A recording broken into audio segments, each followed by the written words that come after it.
Diana. Hello, good morning, good afternoon. That's right. Good. Thank you for accommodating that. No problem. I was sitting here at 10 o'clock. Totally forgot Susan sent me that text last week. And I'm going, wow, 10:20, that's really not like him. And then 10:30 rolled around and I went, and I'm scrolling through Susan's notes. Oh, I was bless like, her. oh, duh, it's 1 o'clock. Yeah, yep, and because of her brain injury, the brain trauma, whenever she goes to the dentist, it shakes Oh, his I am liver. sure. Shakes Yeah, me loose. So, yeah, I yeah. get it. I get it. I mean, I told you the dentist thing I went through. Oh, That was an experience to say the least. But yeah. Good. Have so you have a chance to? I saw the title. yeah, two more parts, Okay, well, which is fine. It let's was talk. just a little let me start here. Let's do Uh, it. uh oh, this I told you about how I made that mistake when I went shopping with the Charlie's cheesesteaks and the drive over there was, a whole conversation. That's right. Let That's me right. get back over here. I guess I should share. As a matter of fact, how did Sarge feel about that? We kind of ended on that subject, of was it was she okay with Oh, that thanks. a Sorry. little detour, so to speak? Yeah, totally fine. It's not even come up again, except that I think a couple times I heard some parts of like, that's just so cool. We didn't get in trouble. It's like, Oh, yeah.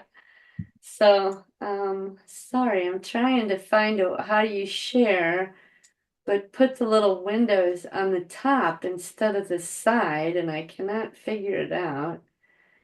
So anyway, I guess it doesn't oh yeah, matter. huh. Okay, that's right. Oh, If my background's all black. I don't know what I did there. it looks very professional, though, whatever you do, right? You look like I feel like a ghost in that black background. you look like you're in front of a big screen there. Oh, okay. So, all right, journals. So the next day, so I've been trying to quit smoking. It dawned on me I had boxes of patches that are like 8 years old. Doctor gave them to Chris when he had a heart attack. He never would let me throw them away. And I thought, well, duh, why don't I use them? So I have been, except today. Well, like 3, 4 days. And the only thing that's wrong with them is it doesn't stick as well. So I just put a big Band-Aid over the top and it was fine. But it was just kind of occupying my mind for a few days. So I had this memory, Nan and I smoking in the bathroom. Now, Nan was my mom's girlfriend's daughter. We both named Diana. So she was Nan and I was Nana. So they could distinguish us. So I remember we were in the back bathroom. It's one by my mom and dad's bedroom. And we had real cigarettes. I lit one and took a drag and blew it out.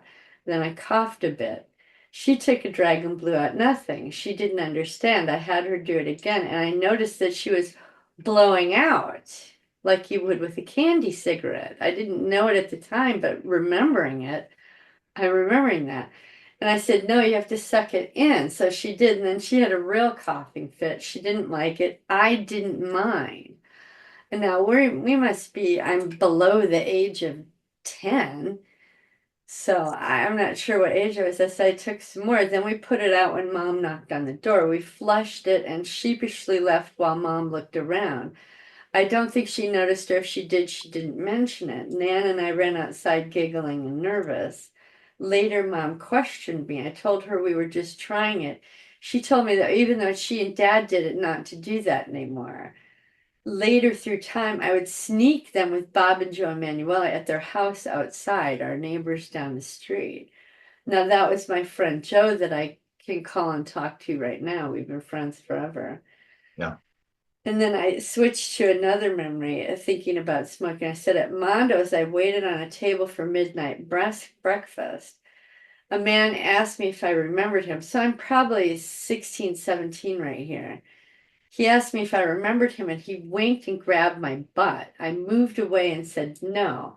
It was Christine Van Meter's dad. That was the one that did this little like low level SRA thing in his barn with his buddies.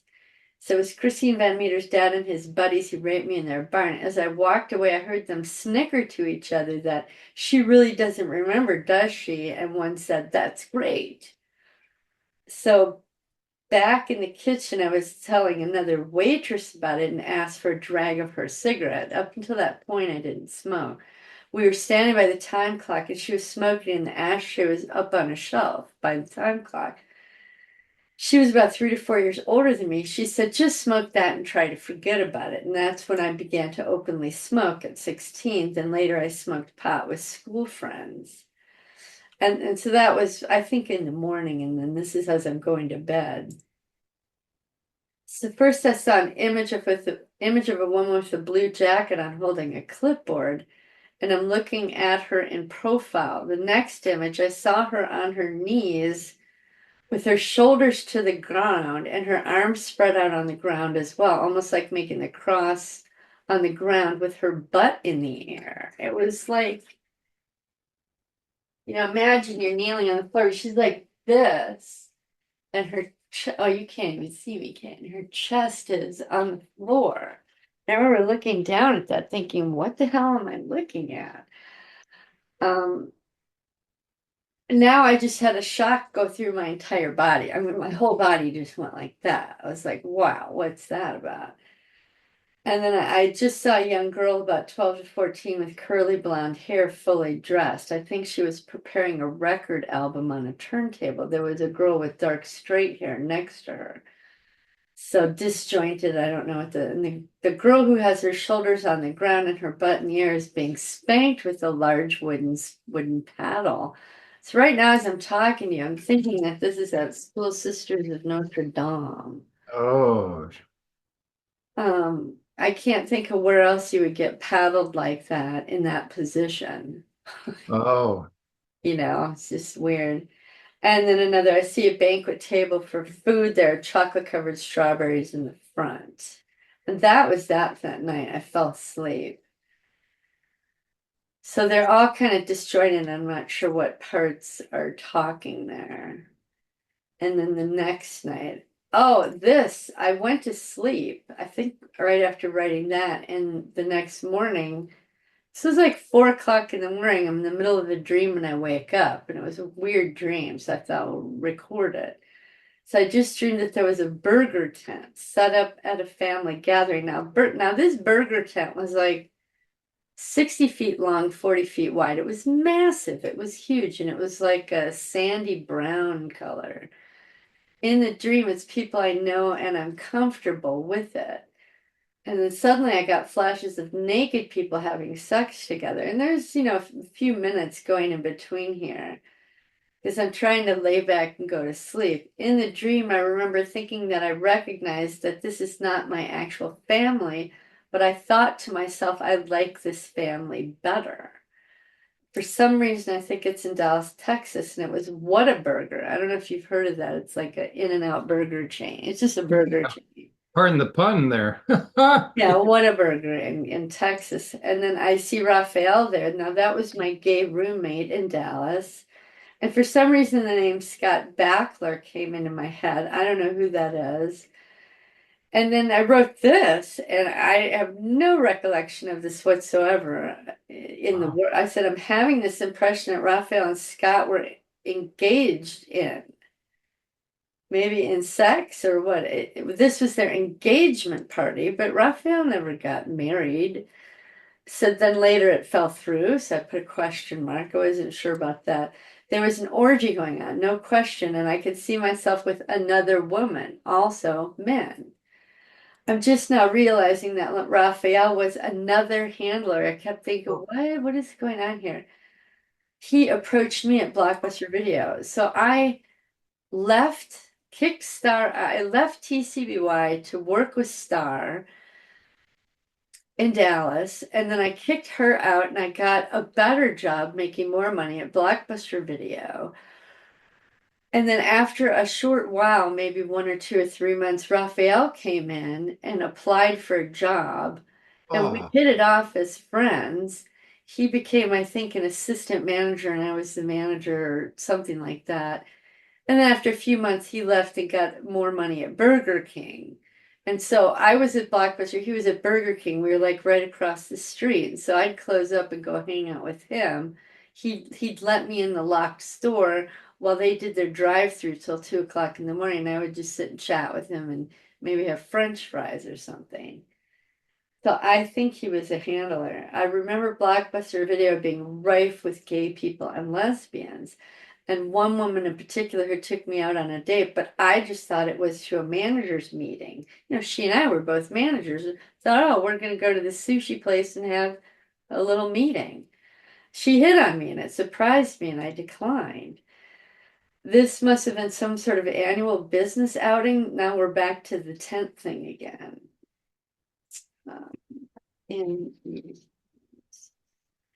And it suddenly just dawned on me what closeted means. It's a part that's not it's not conscious or co-conscious. It's a like I don't know, that just hit me. I had this real, oh duh, that's how that works. And I'd known that from what you've talked about, but it just for me, I just saw it.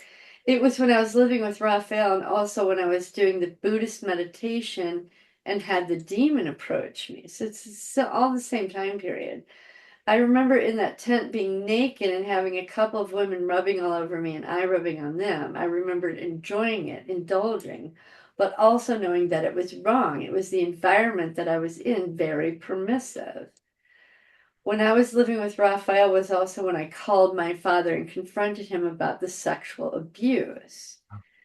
I had remembered that when I was living alone in my apartment, now this is a apartment before Raphael, when I was friends with Brenda, but then Star came along and Brenda was out of the picture. So Brenda was the cutter who was living with her perps still, her family, twisted brother, crazy mom and dad. But I didn't know it was SRA, but thinking on it now, I'm pretty sure it was SRA. So Star makes a pass at me. I kick her out, got the job at Blockbuster Video.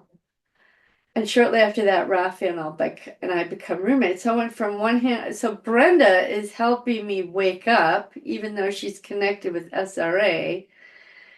Star comes along, pushes her out. So now I have a handler back in my life again. I push Star out, and Raphael shows up, another handler.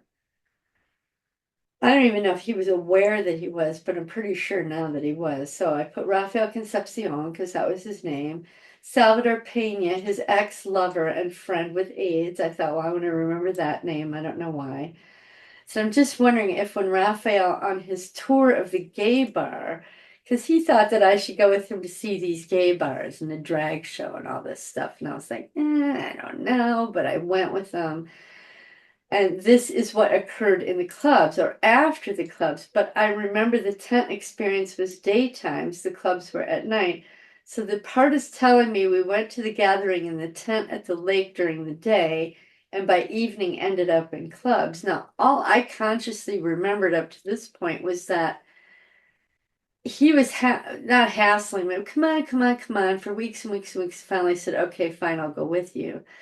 And we went and like 5 or 6 or no, more like 8 or 10 of our coworkers went with us. And they're not all gay, they're straight, but we thought, oh, we'll make it a group deal. And I remember he's touring me around these gay bars, and I went up this huge stairwell.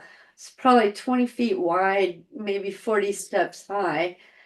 And we got to the top, and I turned around. I'm watching all of our coworkers follow me like little ducks.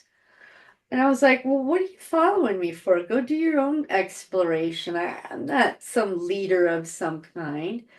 And I said that. I said, what are you guys following me for? Go do your own thing. And so they all kind of scattered. I was like, well, why are they following me? I remember that vividly. And so I remember showing up at like, I don't know, maybe 6, 7, 8 o'clock at night and leaving by 11 p.m. I remember thinking I was home by 11 p.m. Part says, nope. Oh, I said, I tell you, this is a hard one to remember. Hard one in terms of acceptance. I never in my whole life recalled any gay activity. oh, Yeah. So oh. now, You're so funny. yeah, it's like I don't want to admit that to myself. I got parts that were out there as an adult doing gay stuff because I got a gay roommate and he's taking me to these places and I'm switching. And I don't know if he made me switch or it just happened or what. Wow. So it was, I don't want to say shocking, but it was like, really, I don't want to believe this. And like, but if that's what you're telling me, I trust you. I said, so now I see myself sitting on top of a woman. I think we were both naked. I was seducing her and having sex with her. Then suddenly I see my hands around her throat and I'm strangling her to death. Oh, I was like, I really, it is in this tent in a private alcove. Other people know what's going on, but it's okay. It's like it's part of the atmosphere, even though it's in a private area. It is feeding the rest of the gathering, demonic energy, so to speak. There are some people watching and literally licking their lips watching the murder. It's like, wow. I said, wow. is this a homosexual, lesbian, satanic? It is a homosexual, a lesbian, satanic orgy in Dallas. Oh, Now, yeah. I said, do you think that was, do you think you were set up to kill that woman? oh, yeah. Yeah. Joker did it. He's the strangle guy.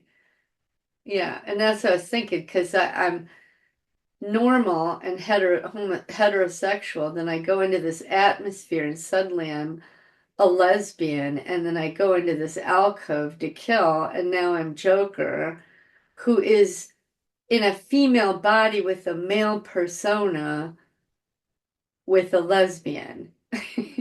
You can keep track of all the But do gender you think, confusion. but do you think somebody put a hit out on her and you were doing it? Yeah, it was like the sacrifice for the party. And why I was so, here's what blows my mind. I was watching, I think, yeah, Fiona Barnett interview. I watched it a second time. I'd watched it once, like back in January, and I watched it again a couple weeks ago. And she was talking about how in this church that one of the nobility had a bunch of children line up on the stage of the church, whatever, the altar space, and went through and decapitated one after the other. I thought it didn't surprise me, but I always think to myself, why are these people having me do it? I'm nobody. If they're truly satanic and Luciferian, why aren't they doing it themselves? Because they want the tick marks for Satan to climb up the ladder. Why do they have me do these things on stage or for parties or what is it about me that I'm the one? That I can't understand that. I'm not nobility. I'm not anything. I'm just a fucked up abuse. You know what I'm saying? Just average abused whatever. But anyway, Well, I'll tell you what comes to mind. huh? Um, you would take I the fall. stopped share for a sec. Oh, right. There's always that. Yeah, but if something went, meaning I wonder, what did they do with the body? How did they dispose of her? Yeah, I don't know. Okay, good. I didn't like that black background. I felt like a ghost on Oh, there. yeah.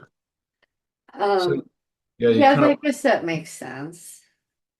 But lately, the past couple days, I've been looking at my last name again, and I actually paid like $16, not a huge amount of money, for this PDF. And it's talking about how the Avers name, what does this thing say here? It says the most distinguished surname, Avers. And it's kind of generic and kind of not generic, but it doesn't really dig into the nitty gritty. But I'm gathering that in Belgium and England, Avers was not royalty, but it was a distinguished name. And so I'm like, well, maybe I do have bloodline stuff. I don't know. I'm just all very confused about it. Anyway, so back to this. And I've been rewatching our sessions for like 3, 4 weeks now. I mean, I'm only halfway through them. So I rewatched a session with John. It was Gerald and Greta. Greta revealed that Angie, Mary, and I were made to torture and hurt each other, but there was also a sexual component. I remember sitting on one of them, slapping them across the face several times, pinching their nipples, and also digitally raping them. they would have to do the same to me. That's when the lesbian component was introduced into my life, introduced and encouraged, and incestuous before the age of 6.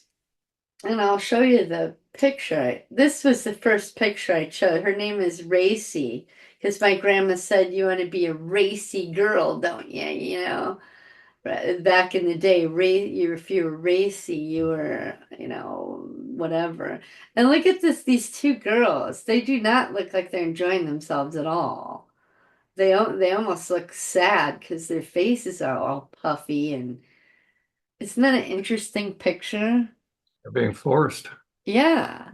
And I'm blown away every time I find pictures on Google Image where you know it's a real picture. It's not acted out because little actresses would pretend to be happy.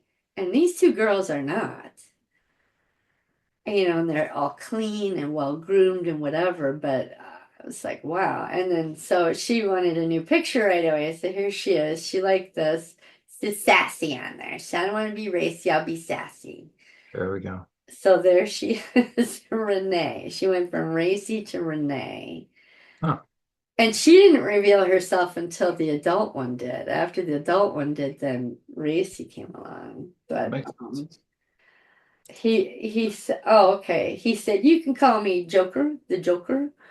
Of course, that makes sense because that part is male. He would enjoy having sex with females. Even though I'm in a female body, it's a male part.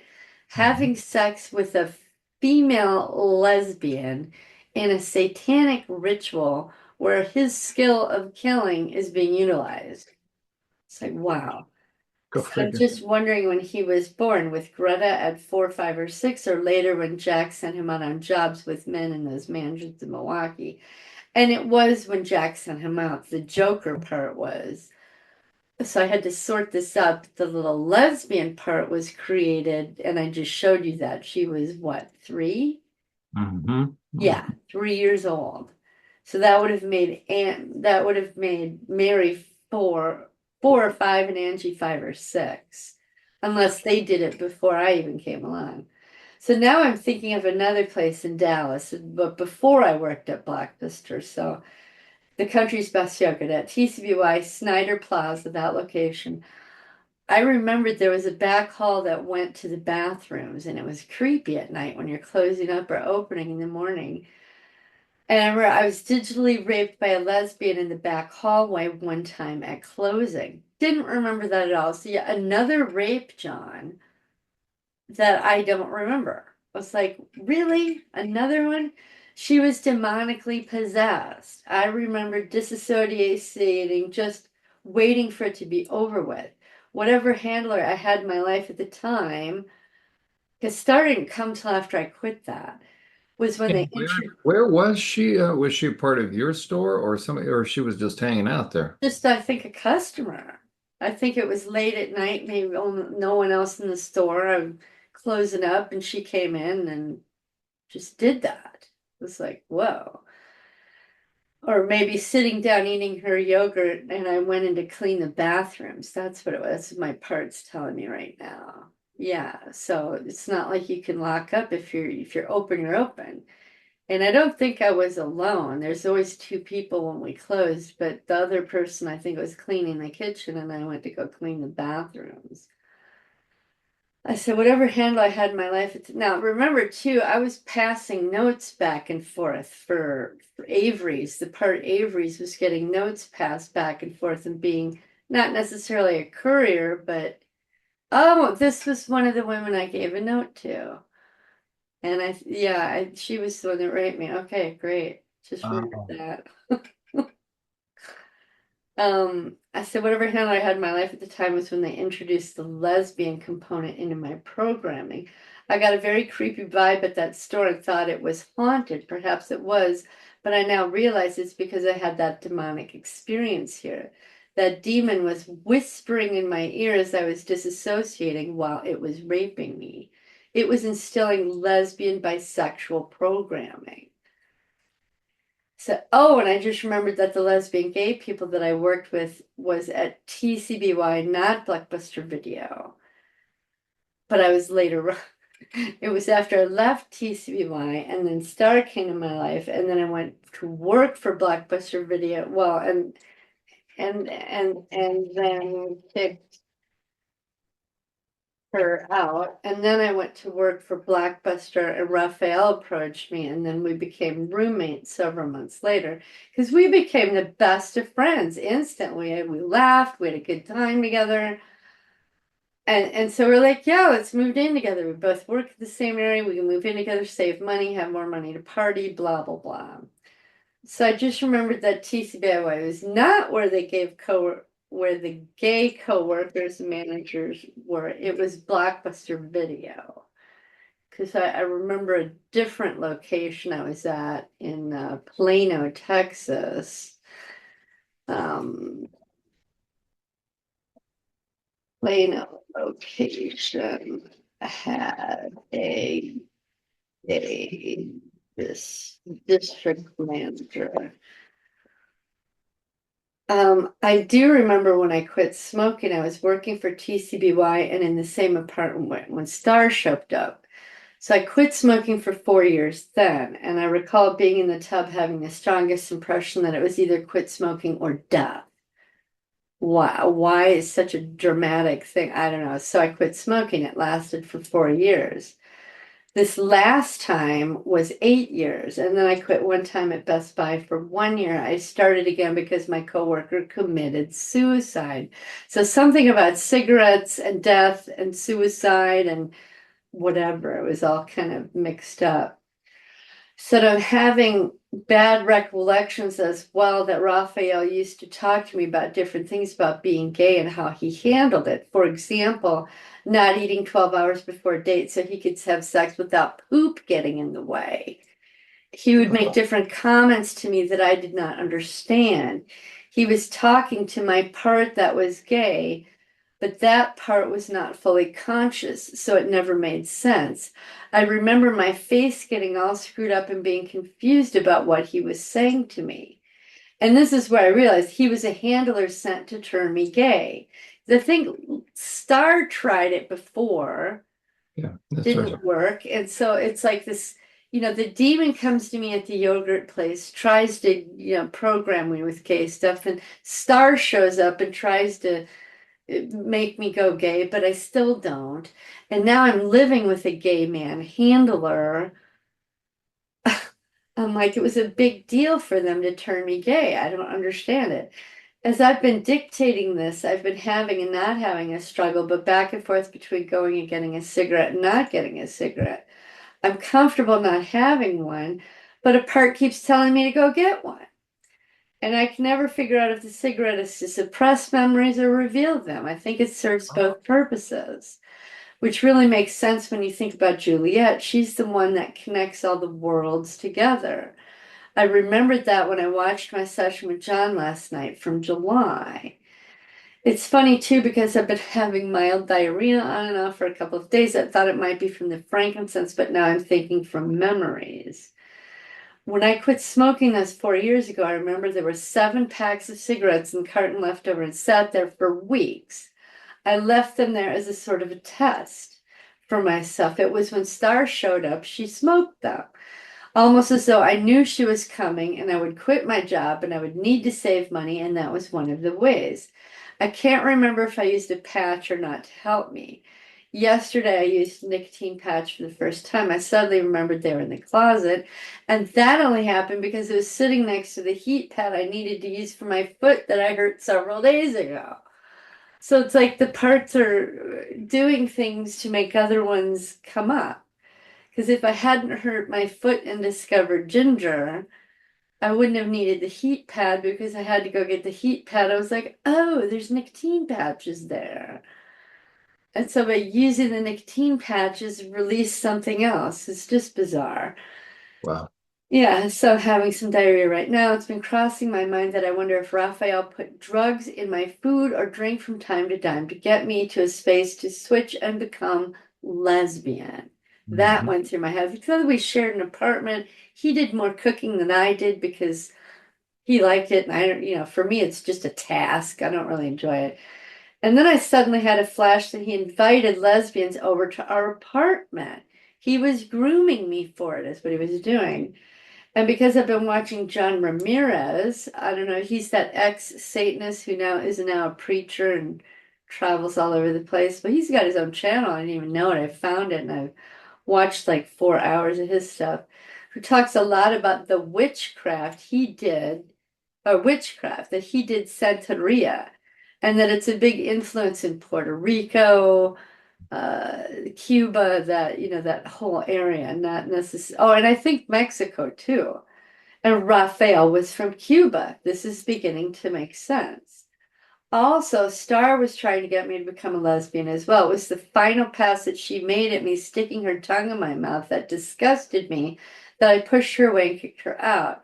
Whenever we shared my bed, she was always trying to feel me up because there's only one bed in the apartment. She's like 500 pounds. So I'm in the edge of the bed and she's in the middle of the night. She's always feeling me up. And that's when I just started sleeping on the couch because I got tired of it.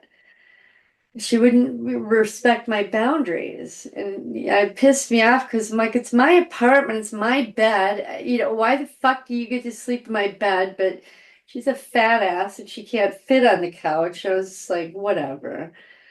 Said it was Joker who seduced those Milwaukee businessmen. So he is a gay part, a boy having sex with a man, but then he had to murder them. That was tapping into the part that grandma created as a little girl for a girl to have sex with other girls. And so here, this is like a mind fuck because Joker is in a female body, but he's a male persona having sex with men. So he's a gay man It is pretty funny if in a woman's physical body. right. And I'm like, okay. And then, that made me remember, okay, well, grandma created a lesbian. And then that was the part that Star was trying to bring out, the lesbian. She was not successful. When I kicked her out, Raphael was brought into my life, a gay man. He was grooming the lesbian part. Yeah. I could totally see how someone is a bisexual. And Yeah. these people know exactly what they're doing. That's another aspect that I feel safe with Chris because I could actually be a woman be a woman with a real man. I don't know if I would have recalled any of this if I had not rewatched one of my sessions with Jon. And all of it revealed itself tonight through a dream. I woke up at 4 a.m. to record it, and I've been up ever since. It's now 6 a.m. And this is something that I've thought about that's very interesting. It's the different companies that I worked for: Blockbuster Video, BB, Best Buy, which is BB. And then I wanted to work for Bed Bath and Beyond, which would have been a triple B, but Oh, they did not hire me. And I have a part called BB who practiced Satanism. I was like, wow, okay. And then I thought with the B and B, the letter, and the B, the worker, and the drone for the hive, the queen of the cult. So I got this BB influence going on. And then I just did the beehive signs and symbol video about 3 weeks ago. It's like, well, what a coincidence that is. Or the synchronicities of God, I should say. yeah. And so I lay down about 10 p.m. or 10 a.m. for a nap. No, it was more like, more like 11 nap. And I'm laying there not really sleeping, thinking about all this. And the adult lesbian says, she's call me Rachel. And I went, okay. And I said, well, okay, well then who's the little girl lesbian? I'm Racy. And I said, okay, because Grammy used to say we were racy girls now. I was like, write that down. Yeah. No, Grammy certainly. used to say we are racy girls now. Or not we, I should say. You are racy girls now, meaning all three of us. And then that got me thinking about the mobster rape. Rachel had that girl on. Oh, so the girl with the arms out like this. I guess I don't remember what I said earlier. That was Oh, a not the School Sisters of Notre Dame. No, here it is. Rachel had that girl on her chest with her arms out to mouth God, then anally raped her while cussing her out to degrade her like she had done to me. That's where that came from. She did like Sailor. Oh, Rachel did like Sailor, my part.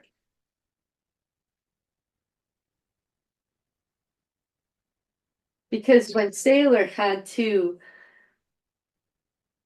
have sex with those wealthy women and men, the more awful and degrading and nasty you could be, the better they liked it. And so he was he cussed like a sailor. Verbally abused them with the sex component. They liked it. Rachel thought it was sickening, but did it with gusto. So she embraced sailor's mentality. You know what I mean? Just cuss them out like sailor, don't hold back, just whatever comes out of your mouth gets out of your mouth. Her way of getting back at them. So Eden did split into Rachel when she had to, instead of being a victim of the abuse, she now had to be an abuser.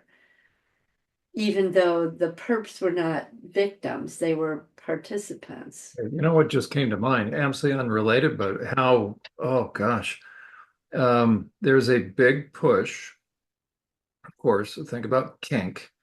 And so there's a big push within, it's so diabolical. And so I've addressed that, and that's part of the brigades that have descended upon me. I'm convinced this is a part of it because I have spoken out against um, supposed sex therapists and trauma therapists getting survivors involved in kink where they have to be subjected to bondage kind of stuff.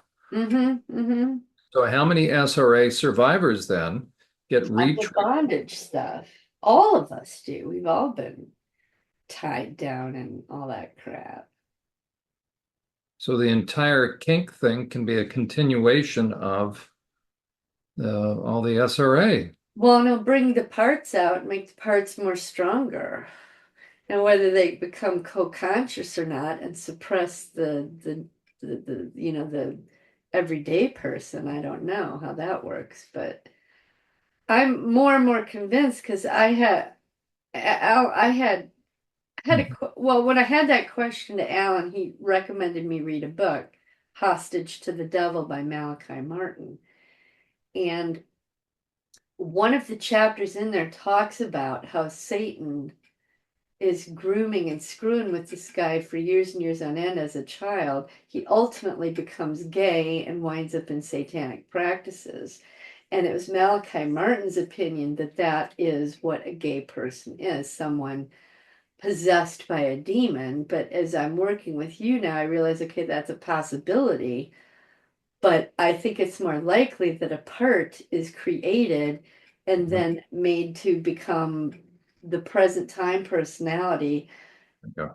permanently suppressing the what do you not it's not the core person, it's But certainly a the wounded part. primary person. Well, Yeah. that's right.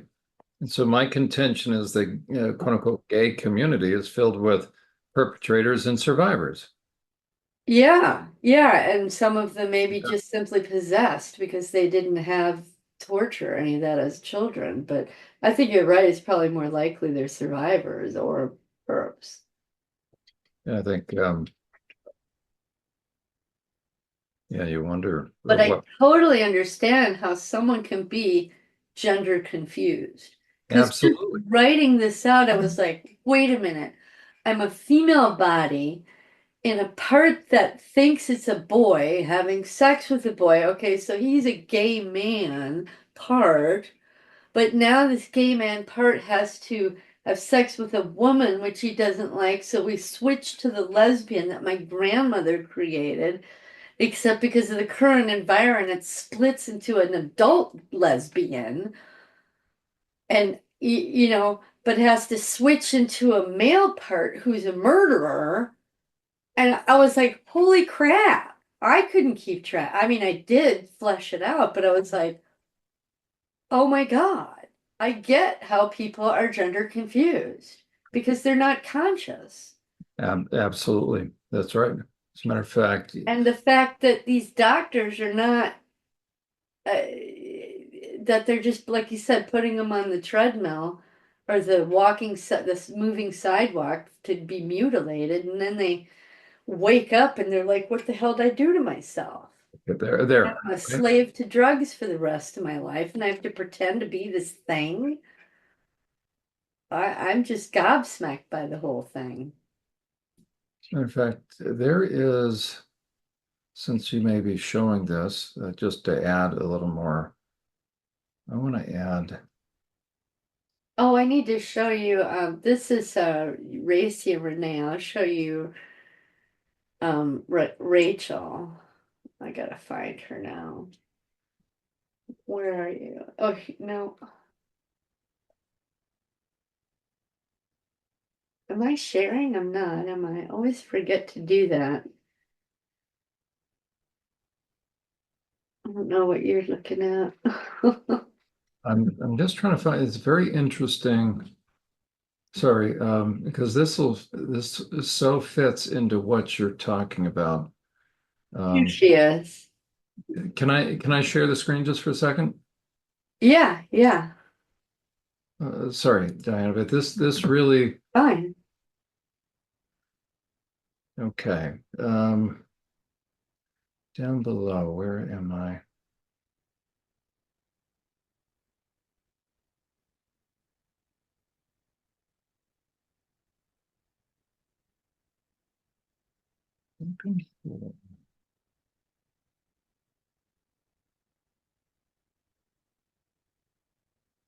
Sorry. There's one with a satanic flag that the Church of Satan, Yeah. he's a jerk, whatever his name is, Soylent. I call him Soylent Green, and he said he would. There we go. He said he'd debate me. Now look at this. Oh, yeah, because think about orgies. They just, whatever hole can fit in whatever hole, and it doesn't matter what, if you're male or female, just get some sexual pleasure in any conceivable way you can. You become bisexual, you become twisted, you become, you want to, bestiality, the whole thing. There we go. So it's interesting. There he is. I didn't realize, Lucian or I've used Grace. this all this time, but this Lucian Graves, I call him Soylent Green. That's the only thing I can remember. Um, it's very interesting. I've seen a couple videos where it shows that this guy was under the guise of some sort of animal rights protection group, was also possibly funded by the CIA. It's funny because remember I told you I watched the interview of the daughter of Anton, Anton LaVey, and her thing was she wanted to go into animal rights. So it's funny that this person's into animal rights right? too. And They so want here, animal rights so that they can screw them. That's why. there you go, right? So again, look at the connection between the trans stuff and satanic stuff. And so how many of these kids, okay, so I'll Mhm. get out, how many of these kids are, again, Yeah, being sucked into this, and then the Satanism, it gets everything inverted. yeah, totally. They're just disgusting people. But here is Rachel, the one in the satanic party, embraced being a lesbian, and she was smoking because, look cool, was a badass. She didn't really have dark hair like this, but this was the vibe. And this was an actress. I cut her out because Rachel's like, no, it's just me. It's just me. Good, good. And she chose a new name, Raquel. And she's like, no, I do not want to be a lesbian. I want to be a normal woman. So she liked this picture. He finally gets to choose. That's right. Yeah, yeah. And I was like, oh my God, these people just crazy. So there are those parts. And Wow. the other thing I worked on outside of trying to quit smoking as I'm smoking while I'm talking to you. You've seen all this, but oh shoot, I gotta add those two onto here. But Ginger made it on, so I gotta put Racy or Renee and Raquel on You here. want to put them on right now while we're talking? Yeah, sure. Why not? Sure. Okay, journal. Diana, has a date been set for when you are going to record your? Thursday. I don't Oh, know what time, but it'll be Thursday. I'll be in prayer for you about that. Oh, thank you. I'm a little nervous, but more excited. Okay, where are you? It's going to be wonderful. What a great Oh, series you're going to be doing. I gotta get on the same size because I'm anal that way. Oh, I understand. I understand. Do I want to put you here? Well, I was thinking I should put them in order as how they revealed themselves to me, but they're alphabetical right now. Okay. Okay, picture this device. And I need to find Renee. Where are you? There she is, my sassy girl. Oh, there we go. There we go. Okay.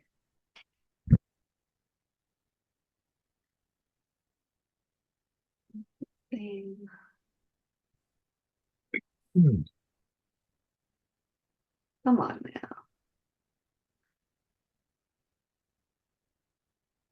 I know I did this because I remember copying it. Anyway, somehow it didn't. Oops. Yeah. Oh, good. Yeah, you've got a name. That's good.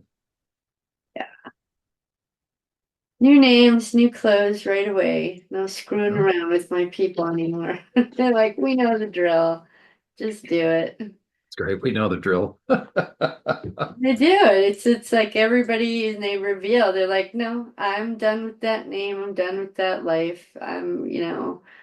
Okay, so You save. know, Diana, what you're because you're doing such steady work, you're doing the hard work, you've disciplined yourself. You know, if anybody has, right, at 4 a.m., you'd rather be sleeping, but all of a sudden you sense that, okay, somebody's trying to talk to me. So you get up and you, that's Well, not for the faint of heart. And so because of that, yeah. no, what I realized was, I got the frankincense and I put it on directly on. I looked at the instructions and it didn't say anything about diluting it. So I'm like, okay, cool. And remember I told you it burned like a MF? No, I've put it on directly. Yeah. Yeah. And so finally, after a day and a half, and I felt my glands starting to flare, and I think that's where the diarrhea came from.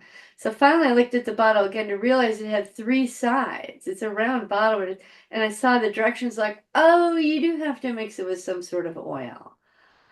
So I went online. It said to order this ACT oil. It's not coming until like tomorrow or something. I thought, well, that's fine. I have 2, 3 days, let my body flush out whatever.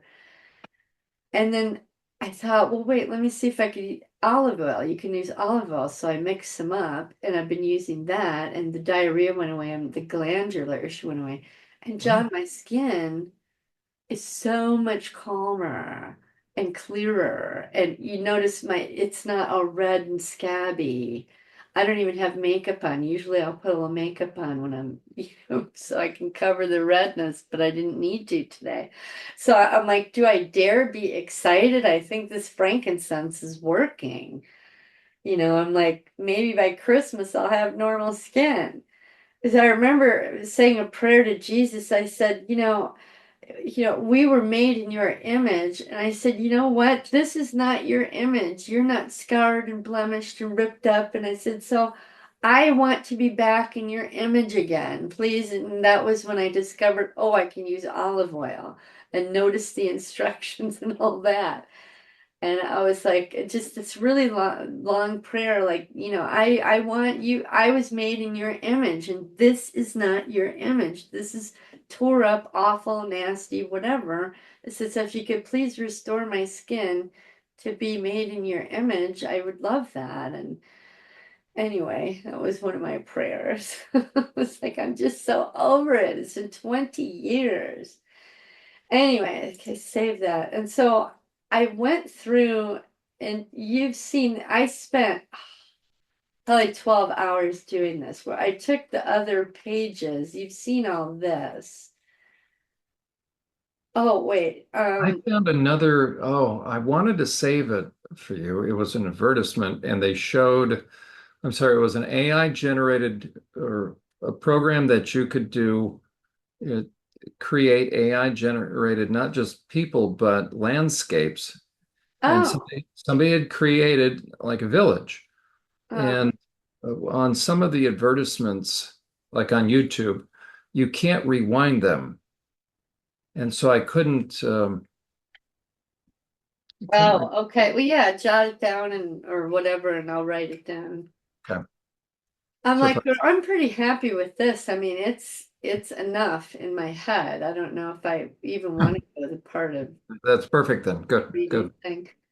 So what I did was I removed all the journal entries and made these pages match the other ones, with the black background. That's nice. And I gave them their old picture and their old bio, and then their new picture and their new purpose. That's wonderful. And their ages will vary. And then I added sketches so that as I'm talking to Emma, because I thought, well, how am I going to do this? I thought, why not just do it chronologically and show people the part? Good, good. And, explain the story that goes with the part as I go along. And here's a sketch. Oh, this one goes with kitten. I don't know why this is here. I gotta fix that. Anyway, or the evolution of pictures. First I had a picture of my real grandfather, which I wasn't gonna put on here. And then this guy who turned into him, he wanted a new picture while I was doing it. So he's progressively getting younger. Thing. And more pleasant. And the same thing with Greta. She was this ugly monster to old Wow. and wrinkly, and she's getting younger. So I thought that was interesting. And then, my dad, this calm dude. So that's all I did was I think after I go through a basic introductory thing, I'm just gonna pull this up and start going through it. And like when I get to the story of, BB, that black brother magician guy who was having me do energy work in the Masonic library, that's where I saw the lamp made of human skin. It didn't look like this, but it was human skin. So I thought I'd introduce that idea. And then That's later, super. and Yeah. then later on, as I get to Eliza's story, say, well, look what they do with the skin that I saw them peeling off of people, So, do you think that's a I good, think that's excellent. As a matter of fact, I think so there's people can visualize the part, they'll see me talking over here and they'll go, wow, look at that. It's not this nebulous image in someone's mind. And yeah, granted she's not this age, but this is the picture that this little girl wanted. She aspires to this now. She's that's a new right. purpose and she aspires to this. And So you're going to help put to rest the misnomer of deliverance of these parts. I hope so. I mean, it's not, my goal, but it's what I've discovered and I'm certain That's of right. it That's now, right. or like this one, little killer, and then her sketch of having to kill the cat, and then it was kept, well, why do they want the entrails of these animals or the humans to realize, oh, well, you're cutting them open right here, and you're going after this right here, which is the adrenal gland for adrenochrome, and this is what adrenaline does to the body. So just all the things I've discovered along the way, the visual imagery, and I can just give not a quick little, quick story or a not so quick story. So I think that's how I'm going to handle it. And obviously, I won't get through a whole 180 Well, my how many hunch parts I is, have now, 184 or 5. I don't even know. well, Oh, my hunch is, Diana, that Emma will just have you be a continuing guest Well, she suggested that already when we Yeah, talked. so I was why like, "Are don't you you kidding me?" just kind of pace yourself? Yeah, I'll just take my time, and if 2 hours is all she has, then we'll just wrap it at 2 hours or whatever. So, but yeah, I think that's how I'm gonna do it. And yeah, like I said, I spent 12 hours doing this because I had to reorganize the information between the bottom and the top. I don't know why I did it the other way. This makes more sense, but the parts were helping me along the way, and some have no purpose yet. They haven't picked a new purpose, but there they are. And so that's pretty much that. I think you've seen all the sketches and stuff. But here was something interesting. Last night in the afternoon, I was thinking about the smoking again. What is the deal with the smoking? And I suddenly twigged on the idea. I thought, oh my God, because I could be sitting here working, John, and smoke one cigarette after another. And I'm like, why am I chain smoking? I've never chain smoked in my life, but now I'm going through 30 cigarettes a day. So that's ridiculous. What's going on? And no answer, no answer, no answer. And finally it dawned on me. I thought, well, if I've got 50 parts that smoked, it could be that one is smoking one, puts it away, and then another part switches, says, well, I want a cigarette. And they keep switching, and nobody remembers that they just had one. And I went, duh. So I thought, well, I need to figure out which parts smoke and which parts don't. And so I went into my health checklist Okay. and I copied and pasted the whole list of names, put it on another sheet and said, okay, checked off the ones who smoked and then I eliminated the ones who don't. And at first the ones who had a lot of secondhand smoke in their environment were mixed up with these. So I sorted those out and put them in a different category. So like, okay, we got smokers, and these two columns weren't even there till. Diana, I can't see it. Oh, I am sorry. I That's okay. always forget to share. No, that's okay. I was just listening, and all of a sudden I thought, oh, wait, if you're showing something, I'd like to. Yeah, yeah. Like I said, these are people who had a lot of secondhand smoke. So they're getting the effects of smoking without actually doing it. So they were mixed up with the actual smokers. So I had to separate those out and put them over there. Okay, those are secondhand smokers. These are actual people who smoked. And I made the list, and I didn't even have these two columns till this morning. And I realized, well, okay, I'm sitting outside having a cigarette. I said, okay, all 500 of you who smoke, be conscious that you're smoking There you the go. Good. same cigarette, and we're not going to have 50 cigarettes because each one of you wants one. So I said, okay, Alexi, who was my sister Angie, used to smoke. So she was an example to me that that's what you did. That's, what made you cool.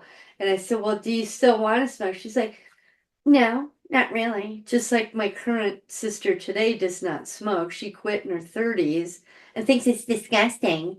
And that's what she hates about Chris because Chris smells like smoke. And I'm not going to ever come to your house because it's smoke. I was like, okay, but that's the real world, Angie. What is my part, That's right. Alexi? Do Right. you want to smoke or not? She's like, no, it's okay. We can stop. I'm good. So I did that with I had to separate out the real human from the part. It's always this constant differentiation.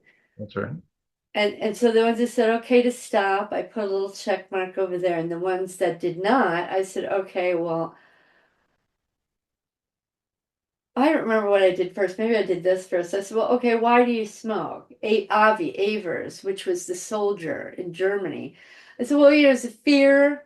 Everybody smoked. We had to go to this room and we could smoke. It was okay. So that's why she smokes. And I said, okay, B, the worker B in the restaurant, why do you smoke? She was the girl, the waitress getting grab-assed by the SRA guy. Well, she was getting triggered with pain and the cigarette pushed it down. It was a distraction. The chemical reaction, the physical motion just brought her out of that and brought her back to present time, I guess. And Bird was who I rode my bike. She's like, I've never liked smoking while we're riding our bike, Diane. I was like, okay, fine, not gonna do that anymore. Because, when I first started riding my bike the first year, Chris and I'd go out, we'd stop and we'd smoke cigarette and then ride. And Chris would actually smoke while he was riding his bike. It's just crazy. But she's Wow. like, no. And so I went through each person, like Brooke was the girl who worked at Blockbuster Video, and she was so busy, the cigarette gave her a break. She could stop and take a break and a moment outside, look at the sky, look at the whatever, and just, I guess disassociate from work, Mhm. change your focus. Cowboy is actually Chris, and I'm like, well, I don't need to smoke with Chris. He's like, no, we don't need to smoke. Danica was the girl who was trying to protect, who was the girlfriend of Edward. Anyway, hers was out of fear and pain. So I just went through and put all the reasons, all my friends do it. It's cool. With Lulu, it was about suppressing pain and passing time because she was bored out of her mind. A break. I can't figure out Martha yet. That was my mom part, but Dad used the cigarettes to put her to sleep, so she was out of it. So I was Mhm. like, okay. I guess all the green ones are parts that like to take a break. If they don't smoke, they don't take a break. They just keep going. And I said, well, okay, if I make a promise to you that while we're sitting down working, we'll take a break every hour or so. We'll get up and go do something. We don't have to smoke to take a break. And they're like, okay, well, we'll see. We'll see if you do it or not. Oh, really? Yeah, and I said, okay, well, I'll have to work on it. Maybe I'll set an alarm clock and make myself take breaks. What I was going to say I mean, they earlier, weren't snotty like that, but it's like, it, because you're doing what you're doing and you're doing what it's clear, right? You're doing what you feel you need to do, which is paying off. And so here you are. You've got what's amazing is because you've been doing this for you, and now you've gotten such a good handle on this. It's really neat that you're going to be able to help others really, figure out how to quit smoking. okay, not just quit, but that And I have another column over here to figure out the ones who want to snack and eat sugar all the there we time. go. So I haven't processed that yet. really what this speaks to is, I've referenced that the goal really of counseling is to help anybody be fully emotionally present. Well, you are manifesting that, not in that weird new age phrase, but Oh, yeah.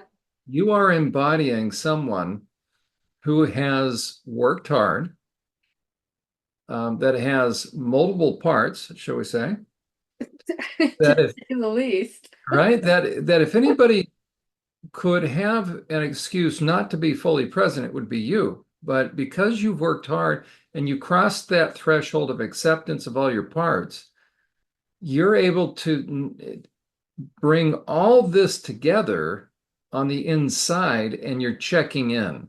So, what an amazing concept Well, of for inner. weeks I've been trying to quit smoking, and I'd go hit on Ted, I'd hit the lungs, I'd hit the mouth, and nothing was shifting. And it didn't dawn on me that day until, well, duh, I got 50 parts that want to smoke. They forget that, Bobby just had one and Sarah did, they want one. And it's just going crazy. And I'm like, I can't be a chain smoker. I don't want to be on Emma show jonesing for a cigarette. I don't want to go to Melissa's house to visit her, be smoking. Her brother can't even tolerate the smell of smoke in someone's clothing. So I'm like, I don't want to be a smoker. I just don't. I'm done. But these parts want to. But you're doing such good, intensive work. But here's what's amazing, Diana, that by virtue of you're doing what has come naturally to you. But in so doing, I'm telling you, you're blazing a trail, but you're just doing Well, you. I just it's all of this because there's so many to keep track of. There's no way I could just do it in my head. No, that's right. 185 parts or whatever it is. It's like if But you had 10 or but look at how 15, well you that's can tap doable. But you are so well dialed in to every aspect of you, and all aspects of you have come to trust you or are beginning to, Well, right? thank Some are you. saying, well, we'll I don't see. know what to say, but thank you. But It's no, it's really gratifying for me to be able to see how amazingly attenuated you are within yourself now. Oh It's yeah. Well, like no, this one, Crank was the one that, would sit around playing cards, snorting crank all night long. And everybody was smoking. Well, everybody's doing it. Well, what am I going to look like if I don't smoke?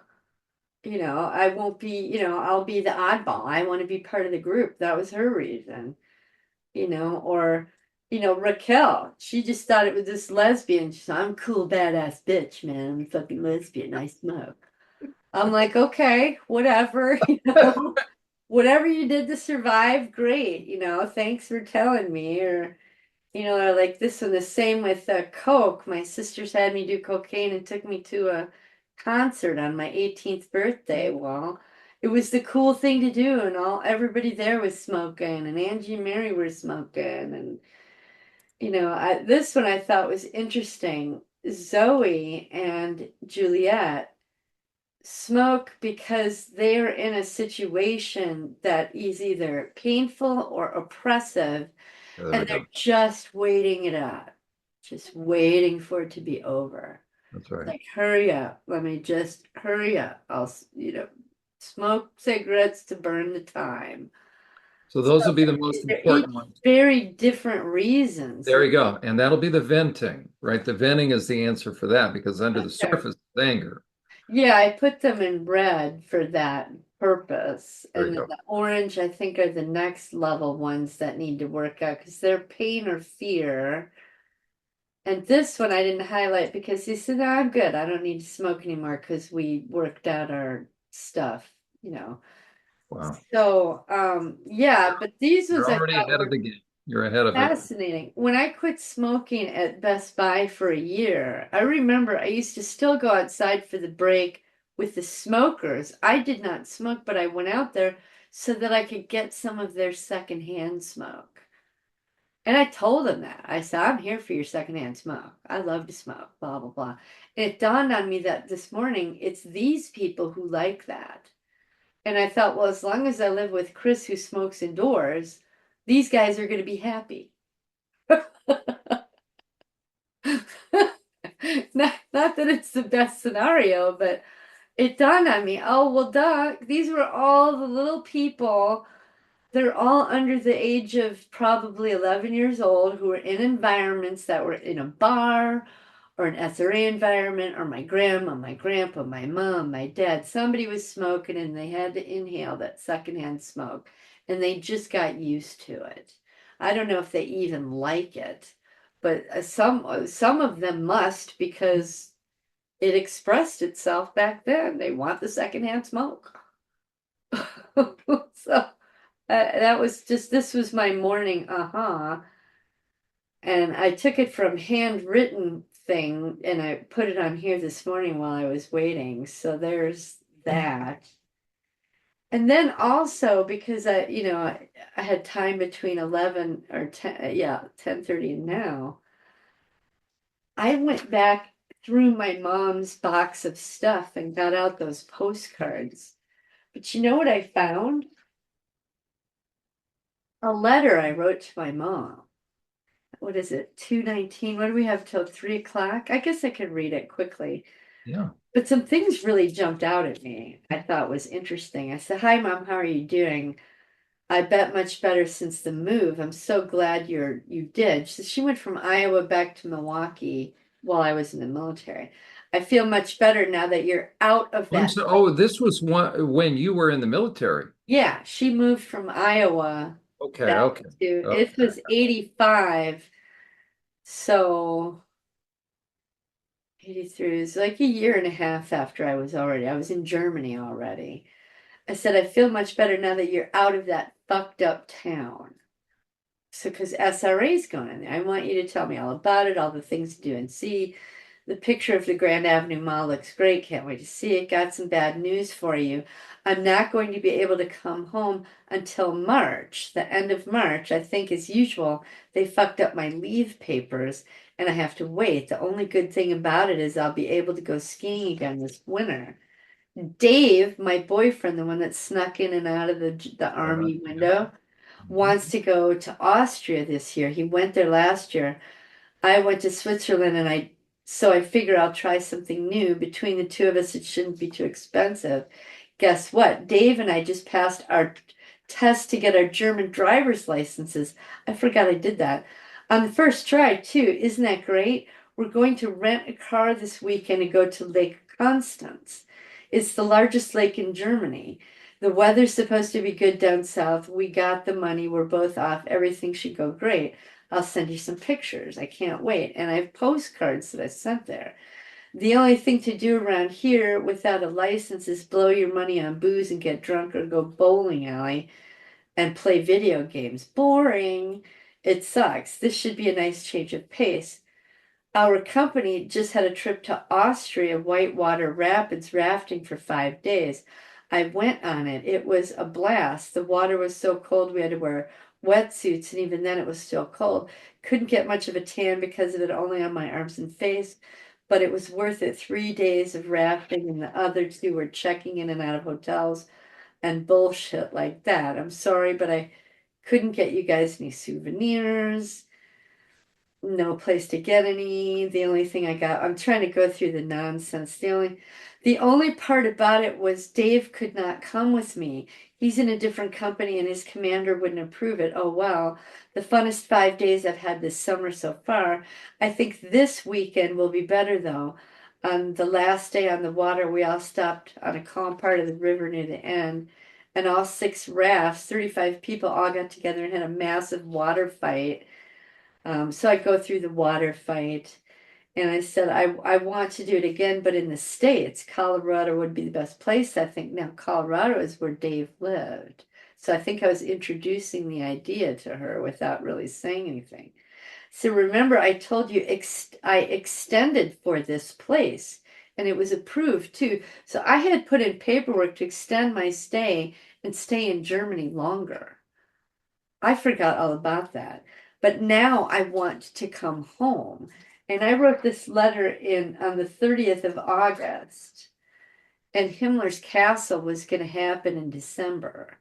So I wonder if I wasn't sensing something. But now I want to come home. I want to be able to go to Denny's at 3 a.m., get steak and eggs, or go to Taco Bell. And then I talk about the food, and I'm not real happy about it. I said, so guess what? I put in my paperwork to have the extension canceled. Haven't gotten the results yet. Tell you when I do. If it's approved, I'll be stationed in the States. I got my fingers crossed. You too. Then I'll get to see you more often. So I said, so how was the fair? And we talk about different fairs. Oh, and then there was some terrorist threats. Mom was worried about me. I was explaining, don't worry about it. And then there was another boy from Red Oak, Iowa, who joined the army, and he was like 130 miles north of me. And I was talking about maybe trying to find him. So I don't want to go through that. And then talking about mom. And this I thought was interesting. I said, Mom, I know you're worrying. You don't have a job or a place to live, bills. Please don't. I know it's hard. You have to know, and I put underline, it will work out. God is there for us. It will work. Have faith. It will.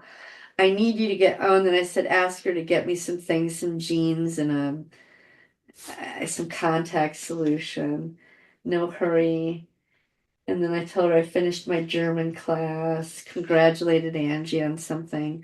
I said, and now to answer the big question, who's this Dave she keeps talking about? Well, I suppose I could start from the beginning. I met him about a year ago and could not stand him. I don't even know why, I just couldn't. He asked me out a couple of times and I always turned him down.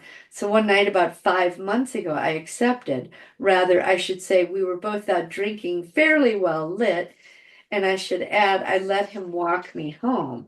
We had talked and walked. He held my hand and kissed me goodnight. The next day we went out and had a good time and have been together every day since. The only days we aren't together is when I went on my trip. He went to Belgium for a soccer tournament, or when either one of us goes to the field. So he's going to Belgium. Why Belgium?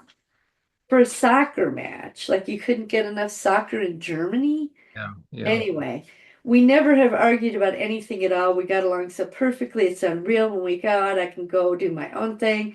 He can go do his own thing. But most of the time, we just stay with each other. I have more fun with him than anyone else. He's my best friend. I can honestly say, out of any of the quote unquote friends I thought I had. Now, that's referencing when I was with that trash can club. So I worked the timing hours before this. The handlers I had doing the courier stuff, and then they ostracized me. And all of a sudden, Dave shows up. So I went from one handler to another. I said, I thought I had. We talked about anything. We talk about anything and everything, and we understand each other. It's so nice. I love the way he sleeps. His hair gets all messed up. He either sprawls out all over the place or he curls up in a little ball just like a little boy. When I have to work early and get up before he does, I get dressed and do all my things to get ready and then just sit on the bed and look at him. I stroke his hair and give him a kiss and tell him good morning. Then he gets a cute little smile on his face that's just adorable. I think I love him, Mom. He's taught me how to rock climb mountains and rappel off cliffs. We went canoeing last week, sipped on beer, had some sandwiches, and just floated on down the river. So nice and relaxing. I took some pictures, but they got all messed up, and I had to throw them away. We stopped along the river, and he snuck into the back of a German house and picked me the biggest red rose there was. It was so big I had to hold it. I couldn't wear it in my hair. That was so sweet. Near the end of the trip, we had a water fight. After staying dry all day, we were soaked to the bone. A couple of canoes went over because the people didn't know what they were doing, but we didn't fall over. I was laying down all day. Dave kept dribbling water on me, so finally I took my paddle and splashed him about a thousand times. Then he started splashing me too. We were soaked. It was fun. There was one night we went to the bar, got a little tipsy, not drunk, and on the way home there's a whole block of nothing but flowers in the front yards. They were beautiful. Well, Dave decided he was going to pick me a flower, and one led to another, and I wound up with two handfuls of flowers. There were so many I was dropping some. It was so funny to see Dave jump from yard to yard over fences. Each house has a 4-foot fence around it to pick me flowers, every color in the rainbow. He was love bombing me. It was beautiful. And every day after he got off work, he would pick me a single red rose and give it to me through my window, which is also his door, no visitation policy, just like Romeo or something. All or most of the flowers are out of bloom now, but I still remember. We don't really go out much except maybe once a week.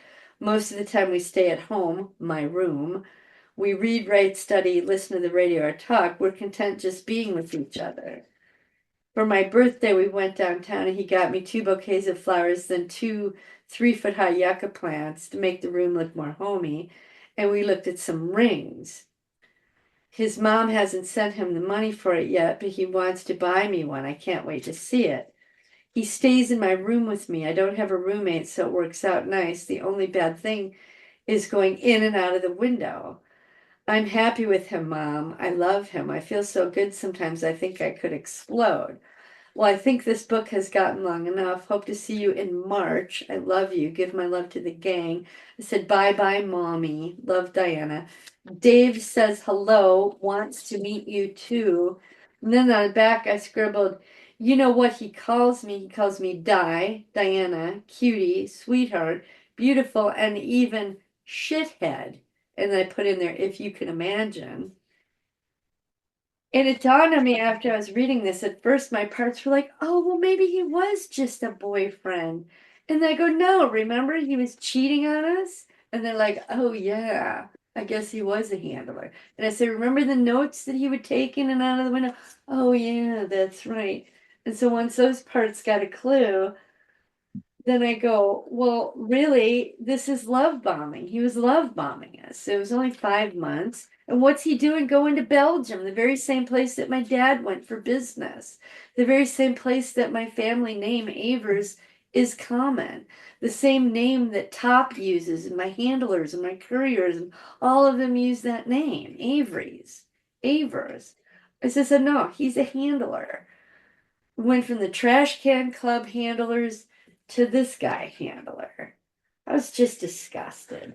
I mean, I was really thinking I was in love. I'm going to marry this guy. He's sending home to get a ring. He bought me a ring. Remember, I threw that ring out about a month ago? Oh, I was like, unbelievable. And so I went through and I took pictures of all of it and the postcards, and I'm looking at all the timelines. And I just can't get past my last name. And so I did a little more digging on the internet. And I found this thing where I could spend $15 to get a PDF of the history of the name. Was it 12? Okay, we got plenty of time. Where is it? well, wouldn't you like to find that guy now? I know, I know. And the thing was, I said in the letter, it's so neat. When we go out, I go do my thing, he goes and does his thing. Yeah. Meaning, even when we went out, I hung with my girls, he hung with his guys, but not even at the same bar. And that was why it reminded me, oh yeah, that's why that night I was looking and looking and looking for him and found him with another girl in another bar, and that's when I knew he was cheating. So all those 5 months, he was probably doing that. Yeah. I thought it was just that one night, but no, he was a handler handling me and going and doing whatever business. Maybe he had 10 women he was handling, who knows? Oh gosh. But I was just kind of blown away. And I thought it was interesting as I read that. It's my, oh, see, he was a boyfriend. And I'm like, no, the other parts I go, no, you found him cheating. You know, remember the notes and the courier business. So the more co-conscious parts are going, they can teach each other. And I Yeah. just listen to their conversations. I'm like, oh yeah, that's right. Let me see where I put this thing. I thought I had it open, but okay, perps, Aver's name, and then I got, where is the PDF? Okay, is this Well, it? what an important letter to find because it sure I brings. know, I know. I was like, wow. Oh, okay, Aver's surname. Now look at how this thing, I paid $15 for this, like 20 pages or something. The most distinguished surname, Avers. I was like, wow, really? Okay, all right. But when you look up this Bodiam Castle, I think they just chose a random castle to associate with this name. Maybe, maybe not. It is in the southeast of England. This has nothing to do with Belgium, but this is all about the Avers history going through England and through Normandy and the Norman families into uh, I think the Vikings into the Normans into the English, somewhere with the Saxons. I just kind of glanced through it. But basically, this is what I want to show you. It's a different coat of arms. Oh, So this is the one I'm showing you right now, and here's the other one I found. They're similar in the scroll work. yeah. It's the flag that's different, and and obviously the color blue and yellow. So in Belgium, it's red and yellow with the boar, but that name in England is blue and yellow with this sailor thing.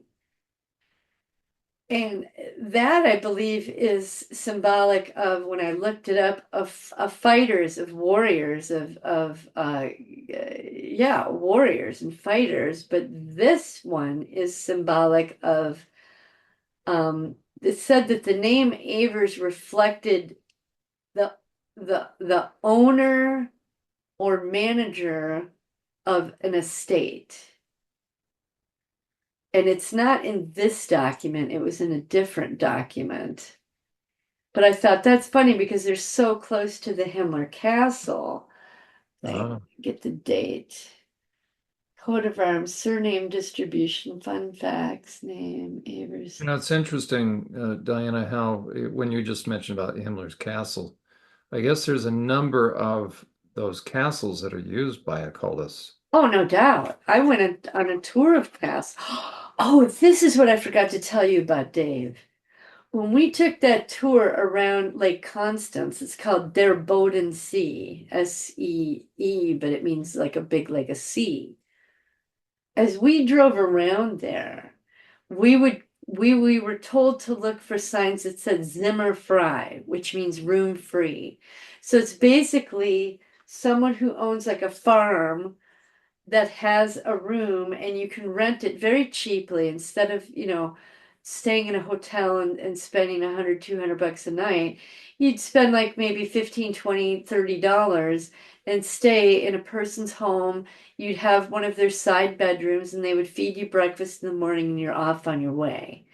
You'd show up, around sunset and you'd leave, by 10 in the morning. That's just what people did to save money. Kind of like a And it, Airbnb. yeah, it hit me. Oh my God, he's my handler. We're taking a trip around Austria, Switzerland, and Germany because this lake is in the center of all three.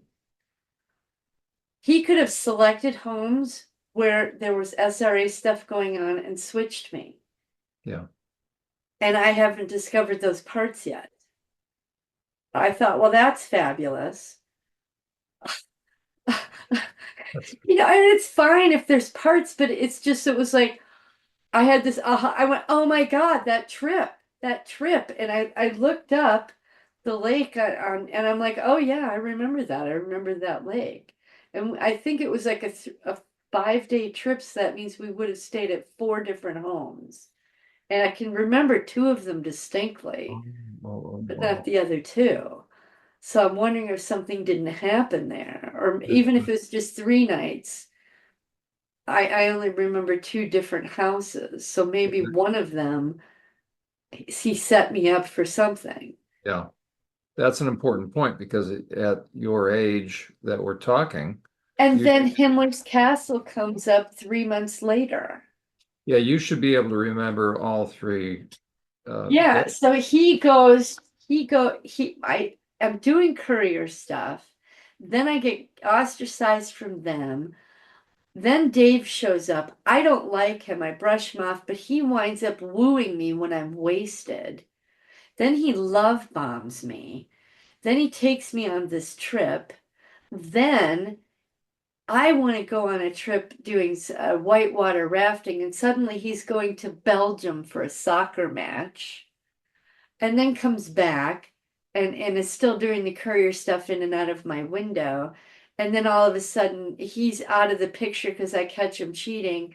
I do Soldier of the Month and then wind up at Himmler's Castle, and 3 months later in El Paso getting an abortion. It's like the whole thing is starting to fill in. But I realized I got a blank spot on that trip. I didn't even remember it was Dave that took me there. I thought I was with a girlfriend until I read this letter. And I thank Wow. God that mom saved it.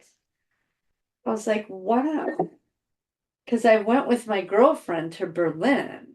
That was after Himmler's Castle, and I was waiting to leave, and my girlfriend and I put in the paperwork to go, and I Is think that we where you got said approval. you found or you saw, not found, you visited that underground? Underground city, yeah, and it's not a hidden thing. It's where people go shopping and whatever. It's just underground because Berlin couldn't expand because of the walls. It could only go up or down. So they built underground city. There's shopping centers and food establishments. It's like a massive mall or something. And there's got to be little doorways that lead you to tunnels that go somewhere else. That's what I was thinking. And that was also the place where my girlfriend and I were invited to this guy's Oh, yeah. apartment, and he wanted us to go to the basement to party, and I said no way, and got us the hell out of there, and she was pissed off. I sensed something nefarious. I sensed Satanism, and I was like, no, we're leaving. We are leaving. And I was just real rude and abrupt, and I wasn't hiding anything. I wasn't even trying to be so. I said, no, no, we're going. I let those two guys see me have this talk with her. No, I know. I was just, we're not staying. And I couldn't explain to her why. But I look back now and I realize I sensed it. I felt it. I knew what it was. Yeah, yeah. So I was tripped out by that. But yeah, it was just the whole German experience was nothing but handling and the SRA at Himmler's Castle, and well, and the abuse by the officers, and it's just a whole sequence of events. And I keep thinking it's got to have something to do with my maiden name. I mean, our family did not have money. I mean, my grandpa, if he was a head mason, Melissa asked me that. She said, well, did he have a really nice house? I'm like, I said it was a big house, but it wasn't nice because my grandma was filthy.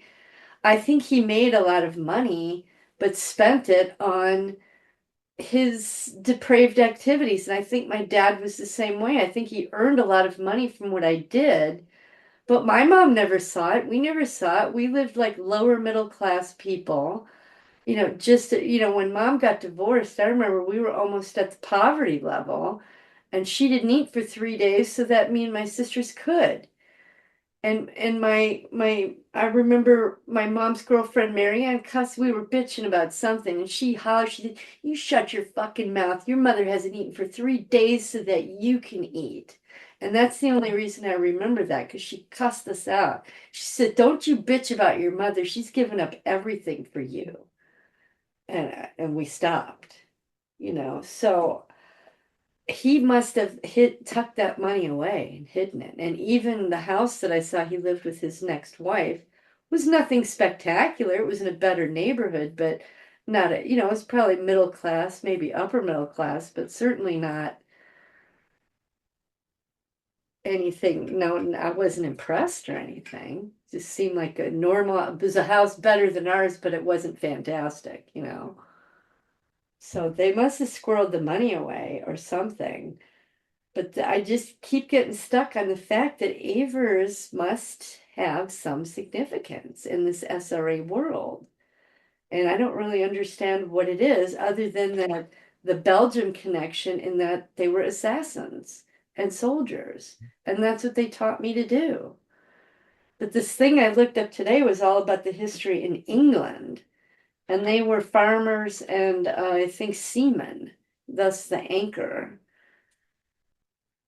So, but it probably maybe was a branch of the same family. In England, they wound up becoming, had owned land and took care, had shipping maybe or whatever, because this castle, oh shoot, wrong one. Um, oh dang it, I took it off of here.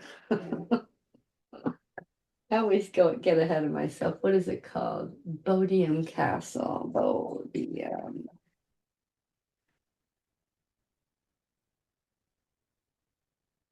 Yeah, look at this thing. It was, oh, you know what? I should look at it in the maps.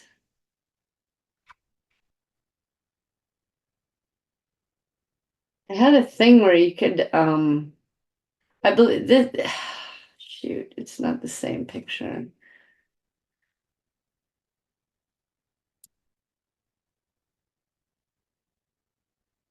So it's not too far from the ocean.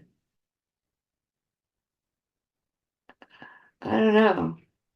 And then you got Belgium is just right here. So I'm sure it's the same family that just branched out. Because the English history talks about it going back to the Vikings, which I think is around 2 to 500. And Wow. Belgium starts about, I think, the year 800 to 1000. So maybe it started here and branched this way. But why Belgium is such a big deal for that name? Dave's going there, my dad's going there.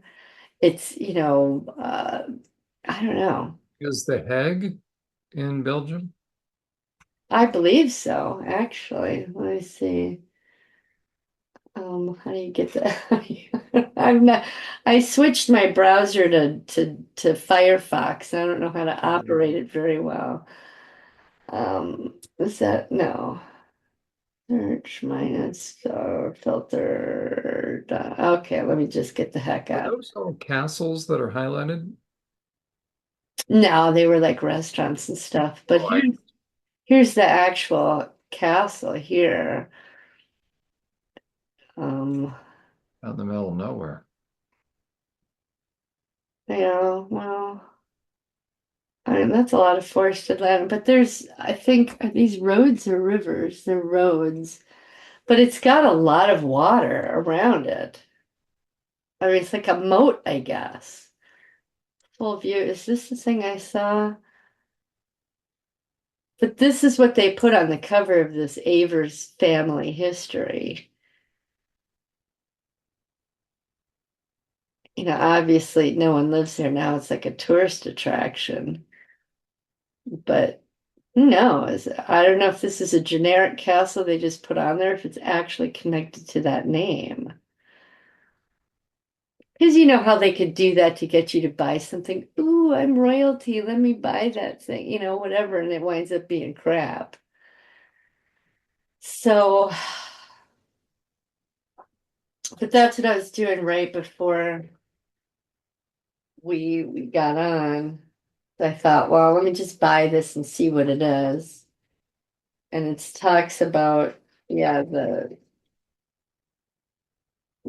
don't know. I just can't figure out why me? Why in Germany? Why all of that? Other people have gone through SRA and not gone through what I've gone through, you know? What is so particular about me and this last name?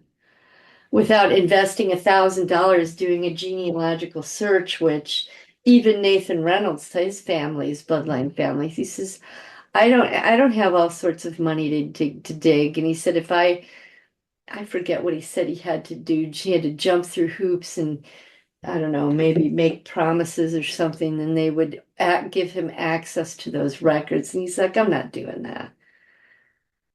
And I'm like, I'm not going to spend that kind of money either, but I'm getting more and more the sense that there's something is connected, if that sounds crazy or not.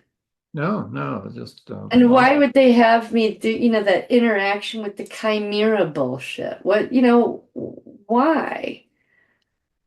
What was so particular about me? I can't imagine all those people that went down into that tunnel were raped by a dog man or, you know, I don't get it. I maybe never will. I don't know. well, it's also interesting that out of the three of you sisters, Yeah, it was me. Angie and Mary never left the States until probably in their 30s or 40s for vacations. But I know I was singled out as a child because my IQ and abilities were different from theirs. And here's another thing too, on my mom's side, my mom's bloodline that came through Syria. I was talking to my aunt Sylvia. She's 88, lives in Michigan, and she said that our last name or their last name was, oh, I can't remember what it is. I have it written down somewhere. But she said, do you know that that name's in the Bible? And I went, no. She said, yeah, it's in the Bible 3 times. I went, no, I had no clue. I said, what does that mean? She goes, I'm not really sure, but I know it, it's in the Bible. So I wonder if this dad's evil bloodline family targeted mom because of her family line and trying to turn it or twist it or degrade it or whatever. But this Syrian side of my mom's family is who he forbade her to interact with because they were very Christian. So,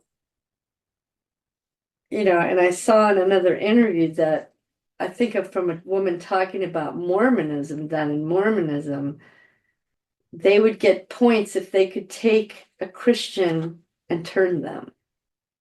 And I think that's what my dad was trying to do with my mom. And he did it through the scientific methods and drugging, and then ultimately put her in that black mass and raped her.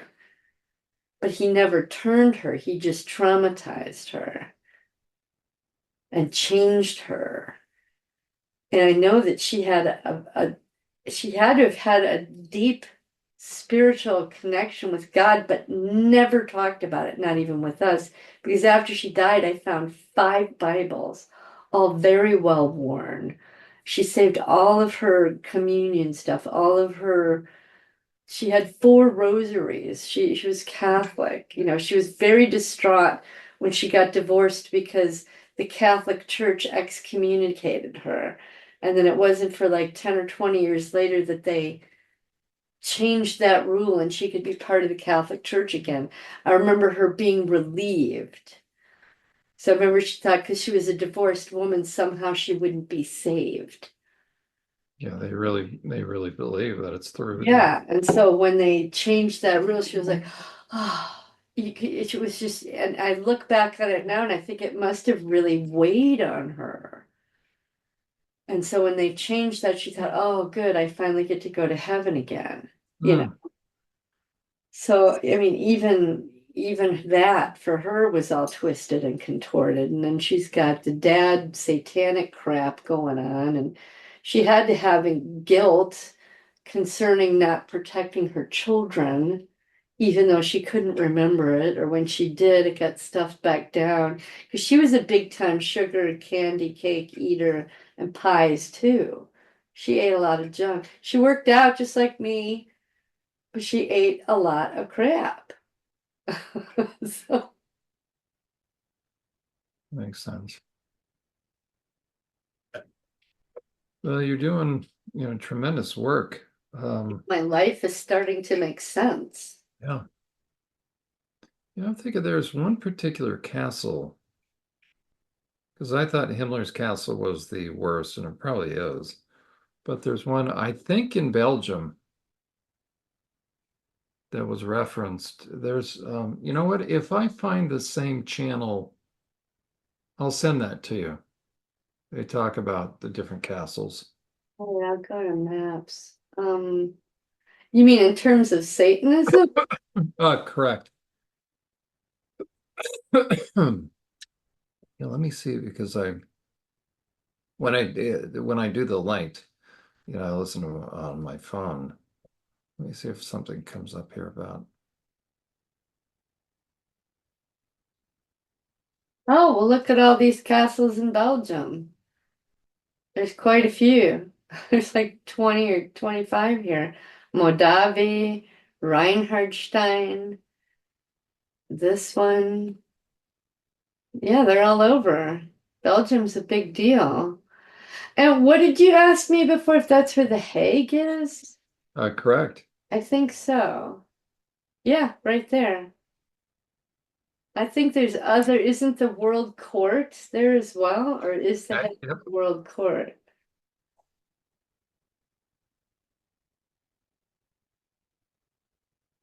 Yeah. Okay. International Hall of Justice. You get the Hague. Yeah, Belgium's a big deal for New World Order stuff. I do know that. I think that's probably all in this area. Let's see. I don't know the.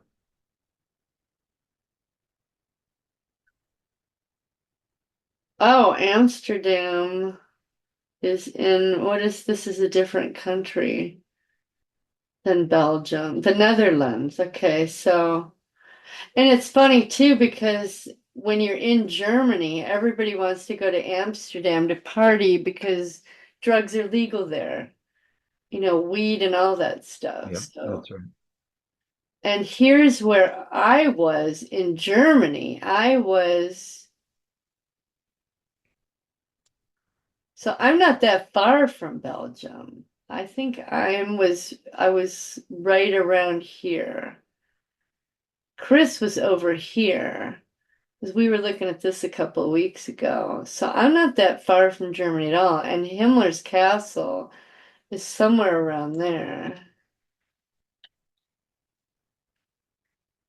Wonder what the So it wouldn't surprise me. Yeah, yeah. See, here's Belgium, and there's Wewelsburg, do you and think I that am over here. do you think they took you to more than one castle? My parts are saying no. I mean, I went on a tour of castles just because that's what, our company would have different tours. We went whitewater rafting, let's go Okay. on a tour of castles of Germany. Okay. But who knows if on that tour I wasn't swept away and taken into some room and something happened. I don't know. It's kind of like, just remembering that trip with Dave around that sea. It's right here. They're Bodensee, right here. You've got Austria on one border, Switzerland on the other, and Germany. And we just drove around the whole thing. Can you zoom in on that? Yeah. And this is where the Zimmer Fries, the room free was.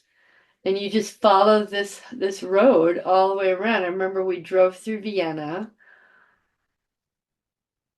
and everything was massively expensive. It wasn't until we got back into Germany that the prices weren't so crazy. But yeah, it's just a road that goes around the whole thing. Yeah, Bodensee. It was when we were down there, they called it Der Bodensee or Lake Constance. But on my postcards, it says like Constance, and it uses C's in the place of the K and the Z. So it's spelled different ways. Okay. And where is,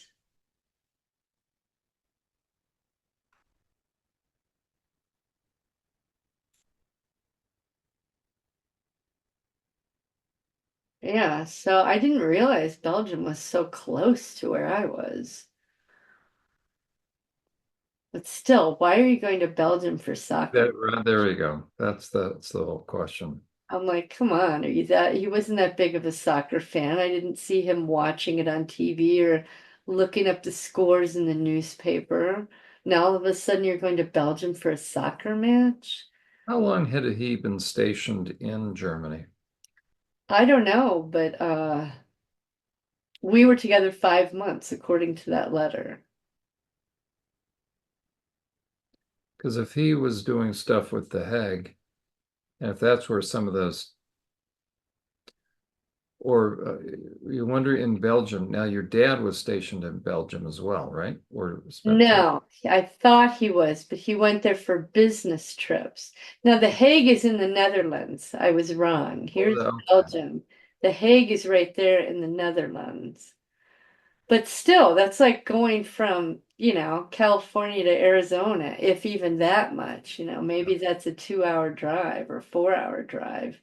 Because I was somewhere in this area taken to Himmler's castle, and that was only a 2 hour drive. So it's like maybe an hour, hour and a half between the center of both countries. And here's something else that occurred to me. My mom's second husband, Owen, he was from Denmark. Now, he proved to be a pedophile. After he died, I found proof of that. And it occurred to me that if he knew my mom's maiden name, Avers, because that was her name before she married him, that if he's in this area where the Avers name is known, and if he's a Mason and he's in there, that's why he selected her, was because of her last name. He must have known that she had some sort of programming. And he used her to take care of him in his older years. And I wonder if there was another step that went on. Because as they were sleeping in bed at night, he used to beat her up. And I used to think it was because he was just demented and out of control. But I wonder if he just didn't do that to traumatize her and program her. There you go. Wasn't until I went and visited her and I said, no, this ends now. I said, you're going to sleep in the room that I'm in right now. He can go to hell. I know you're his wife and he's going to give you shit, but your physical safety is more important than his dementia, is what I said to her. And when she started sleeping in the other room, and she started to relax a little bit, and he died a couple years later. But he was the one also that wanted to be buried. I guess it's a tradition in Denmark that his first wife was buried. And what they do is when the husband dies, then he's buried on top of her. So that's how he was buried, on top of his ex-wife. And he wanted mom to be buried under him, if she, Oh, on top of the first wife, but under him. Like this weird stacking of graves or something. I was like, mom's like, I don't think so. But when he was buried, that's how he was buried, on top of his ex-wife, his first wife who died. And apparently she was a real piece of work, according to his children, really evil. Apparently they both were. And they were afraid to tell mom about it. But near the end, they started trickling out information to her. And no one talked about anything pedophilic or, sexual abuse wise until I came across the photo of the little girl with her ass bare for the camera. oh, And I confronted his, is it daughter? Yeah, and then the grandchildren were there, and oh, that's just what Europeans do. I'm like, no, no, Europeans don't just do that. This is pedophilia. Because I was so conscious of my own sexual abuse, not the SRA, but the sexual abuse. And there was something else that I said too to Owen once when he was alive, and I was talking about some stuff that Alan was talking about. And I said something like, I don't remember what it was, but it had to do with Freemasonry and evil. And his head popped up out of his chair. And he started getting really interested. Oh, and he goes, yeah, yeah, with his thick Dutch accent. Oh, da, da, da, da, da. And I remember thinking, were you a Mason? Were you one of the boys? It didn't dawn on me till months later, but I think he was. I think I think he was a predator, and he used my mom in the end because no one would be around him. And he was a pedophile and abused his children.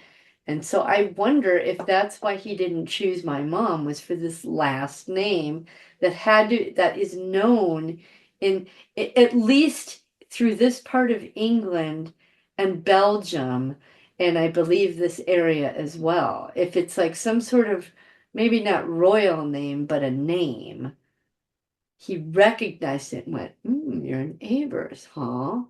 Even though that was her married name, probably did signals and shit to see if he could move her in and out of stuff and took advantage of her. Because there's no way my mom would have, if she had known he was a pedophile, and would treat her that way and whatever. But he loved Bomber in the beginning, like they all do. They're such calculating bastards, aren't they? yeah. And I think, as a matter of fact, what you just said, um, I think that's what Matt Osborne knows, that I'm unmasking. And you've got to get your work out there. Like I said from the very beginning, you have to be published. You need to get out there, get peer reviewed, and be on the talk show circuit. You really do. I don't know if that will ever happen, but what you do is important, and people need to know it. It needs to be taught in grade school. What to look for, what predators do. Yeah. It's a wolf, and it does this, that, and this, and that. it's disgusting that it's all so hidden and it's not taught. It's just left for us. I was gonna say floundering fools, but we're not. We're just this small ragtag band of rebels trying to get the information out there. We're constantly getting squashed and attacked. Yeah. Well, I think once I've Oh, 3:05. Yeah, I guess we gotta yeah, end that. dang it. Yeah, with this, it just keeps expanding just because I get new ideas and it'll be extremely effective. It may Oh, be, you mean your response? yeah, maybe 17 parts. What? 17 hours? I'm up to probably Why uh, don't you release the first one well, at that's least? see, I'm trying, but it keeps expanding. The first. Um, it just does. Um, so once I'm ready, I will. But Yeah. it's going to be. I mean, the first part now is about 3 hours, and the first part was just going to be one part within the last 25%, and that's not even including the three additional interviews that I Well, still have yet to do. it is what it is. If that's where Um, God's taking you, that's where God's taking you. But I tell you what, when I release this thing, It'll be a bomb. yeah, And we got to put it everywhere. And I wish I could say, hey, Melissa, because I'll put it on my channel. she, Each party, every time you release it, I'll put it on mine she's too. going to be And you could she. ask Emma to put it on hers. It'll be very interesting. As many people as possible need to spread this. Melissa's going to be eating a little humble pie because she'll have to kind of reflect how did she get schnookered by a bunch of LGBTQ Well, and radicals? here's the thing too, is this is rattling through my head yesterday. She said in her email back to me that Jimmy Hinton told her that if she confronts me about you, that it's likely that I will stop being friends with her. And in her email, she said, in hindsight, I find that interesting because that's what's happening. Even though since then we've So repaired. she also is she reaching out to all these people? No, no, that was when Jimmy Hinton contacted her Oh, Jimmy Hinton contacted her out of the blue, and then she decided to contact Barbara Roberts. And I was like, well, why didn't you call Brad? would What's why his don't you ask Melissa if she would be willing to share with me who reached out to her?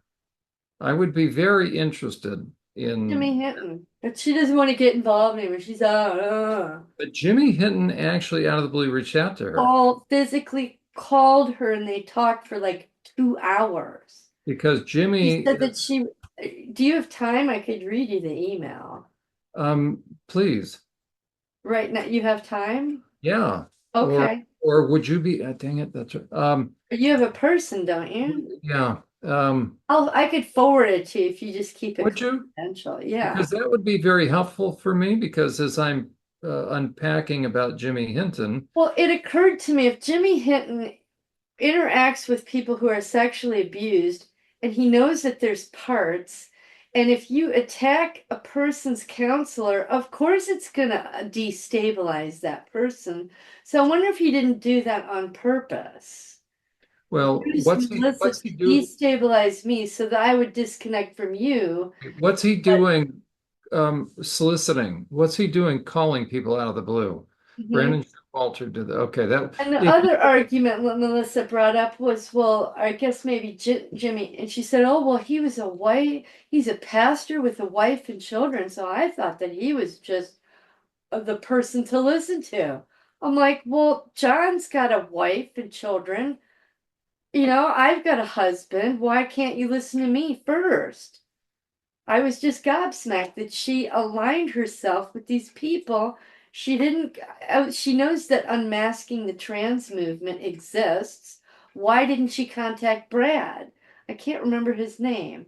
Brad Wilder. Brad Wilder or Dr. Angeles. And then they would say, well, talk to this so and so and so and so. That's what I was trying to say. Why didn't you get both sides of the story? But she thinks she did by only talking to these two people. So Jimmy solicited her, though. After your interview with her, Jimmy contacted Melissa And that's by important. phone and they spoke person to person. So he cold called her. Yes. And then that caused her to contact Barbara Roberts. Yeah. Now, whether Jimmy Hinton whispered that in her ear or not, I don't know, or if she got it from the article, but I was blown away. I thought they both contacted Melissa, but no. Jimmy called her, then she went and reached out to Barbara. Okay. And I thought, well, they're both associated with this LGBTQ madness. Why would you do that? Yeah. And now she can, oh, I have no public opinion, but I'm with you, Diana. So yeah, I'll forward you the email. And I was just like, I don't know. Okay, well, let's I plan think on, she was due. yeah, I got I off really 10. do. She won't, she can't see it. Yeah, but that's invaluable for me to know that that's what Jimmy Hinton is doing behind the scenes. Yeah. So I definitely think, I mean, he's no longer just this, I mean, he had issues anyways. Taking my intellectual property but now that I see Yeah. what he's doing, so there's a lot more to him than behind the scenes. Yeah. And why align yourself with LGBTQ? I thought if I were Melissa, that would be my first red flag. I'm not talking to you. You're aligning yourself with this gay movement. Yeah. Ridiculous. And she just doesn't see it. Oh, well, he's a pastor and he's married and he has children. I'm like, yeah, but his Yes. dad just fucking raped That, kids. I said, what difference does that make? there we go. That's right. She's like, oh, well, just kind of blown away how naive she's been about the whole thing. But yeah, I can't wait for you to get this out, get back on Emma's show and do the repressed level. That's what I'm waiting for. Okay, well, I'd better I'll let go. you go. Yeah, it's getting on. Okay, well, have a great day. What is it, Tuesday? I'll see you Friday then. There we go. Friday it is. All right, have a good one. Okay, good Okay, work. bye. Okay.